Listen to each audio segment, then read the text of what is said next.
Viewers, I am Damodaran. Welcome to this video lecture. Our objective in this video is to find the set of all field automorphisms on the set of real numbers. Interestingly, at the end of the session, we could observe that there is only one field automorphism on the set of real numbers, which is nothing but identity mapping. Let us go to the session. Field automorphisms on R. In this lecture, we are going to find the set of all field automorphisms of real numbers. Let F be a field automorphism on R. That means F is a function from R to R,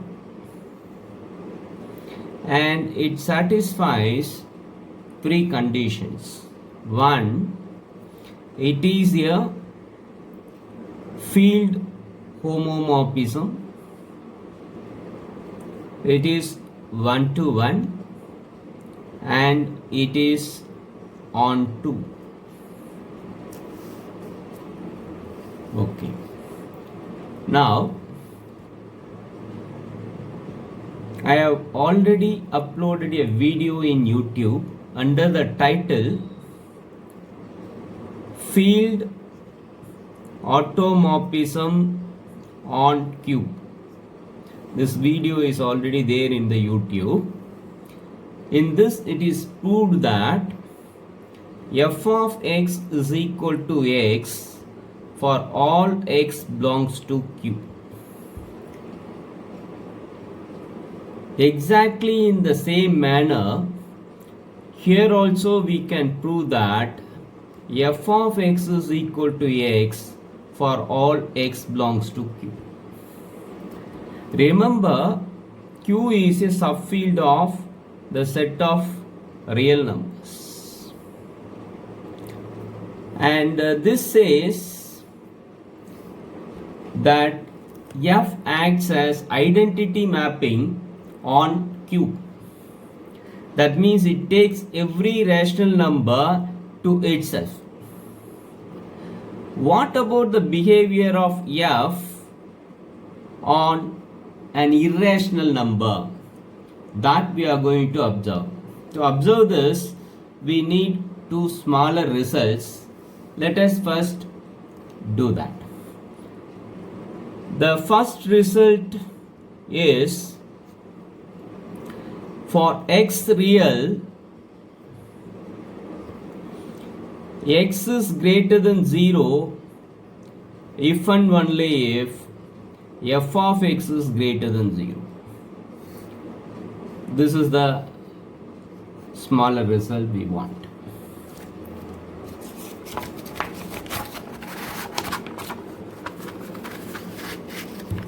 Okay.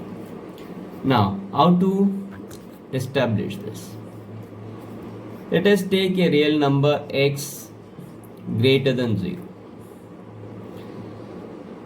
For any positive real number, there exists another real number y such that x can be written as y square. And because x is greater than 0, this y should not be equal to 0. Moreover, because f is a homomorphism, f of 0 is equal to 0. F of 0 is equal to 0.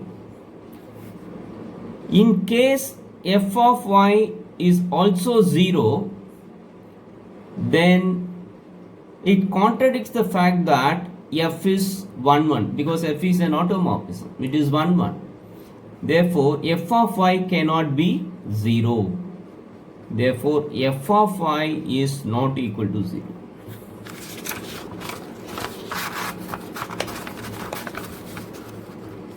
Okay.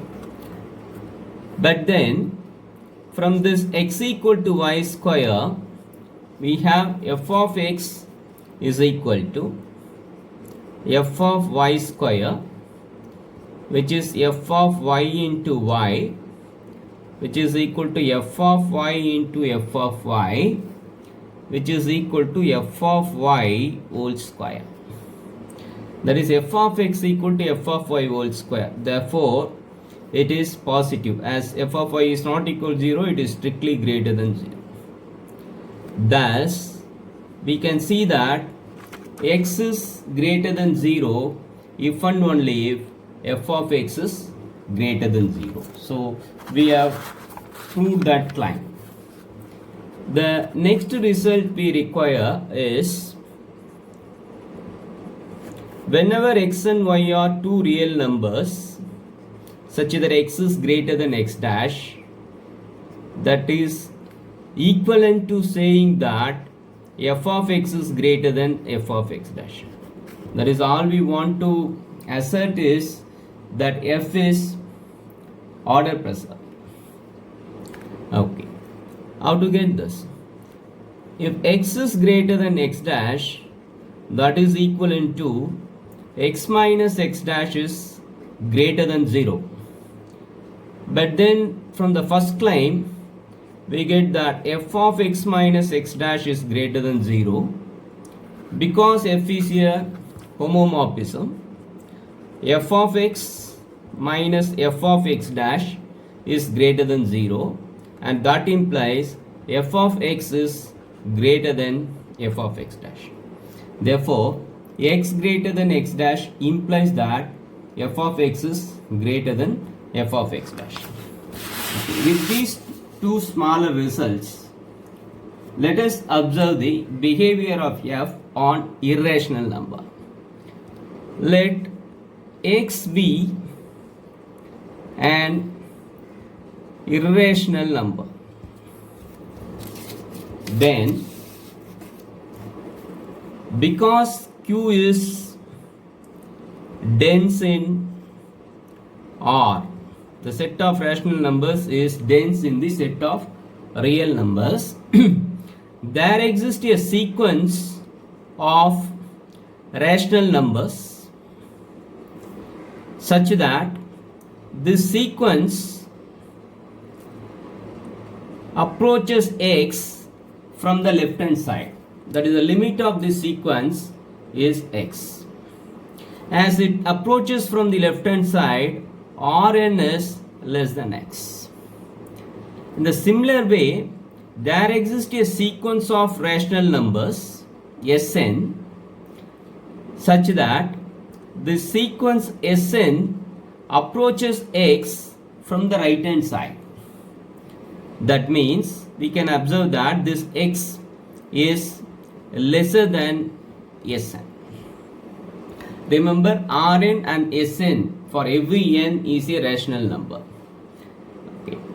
By the order preserving property of the function f, this implies that f of Rn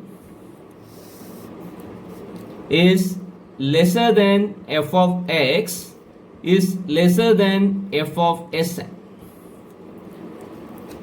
And already we observed that f of x equal to x for all rational numbers.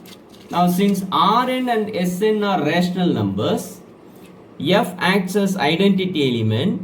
Therefore, we get f of Rn is simply Rn, f of Sn is simply Sn, and f of x lies between these two.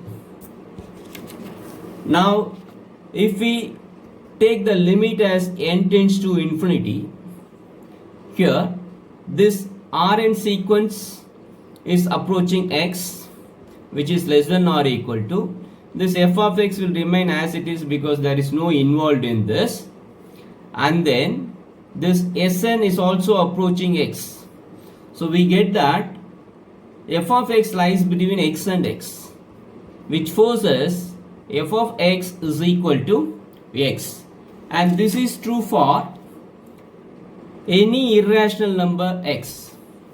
Already for all rational number x, we proved f of x equal to x.